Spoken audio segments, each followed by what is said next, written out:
ప్రియులారా, దేవుడు వారిని తెలియని ప్రదేశానికి నడిపించాడు. వారికి తెలియదు ఎక్కడికి వెళుతున్నారో, వారికి తెలియదు. నడిపించినప్పుడు జరిగింది ఏమిటంటే, రాత్రి అయిపోయింది, చీకటి, ఈ చీకట్లో ఎలా నడవగలరు అని చెప్పేసి అనుకున్నప్పుడు అగ్ని స్తంభం వచ్చేసింది.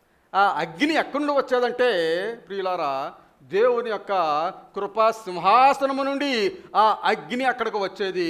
ఆ అగ్ని ఎవరనగా యేసుక్రీస్తు వారు. రాత్రులు నడిచేవారు, పగలు నడిచేవారు. పగల భయంకరమైన ఎండ. ఆ ఎండలో కూడా వారు నడుస్తూ ఉన్నప్పుడు ఎండకు వారు వాడిపోకుండా, అలసిపోకుండా, చెమటలెక్కకుండా దేవుడు ఏం చేశాడంటే మేఘస్తంభం.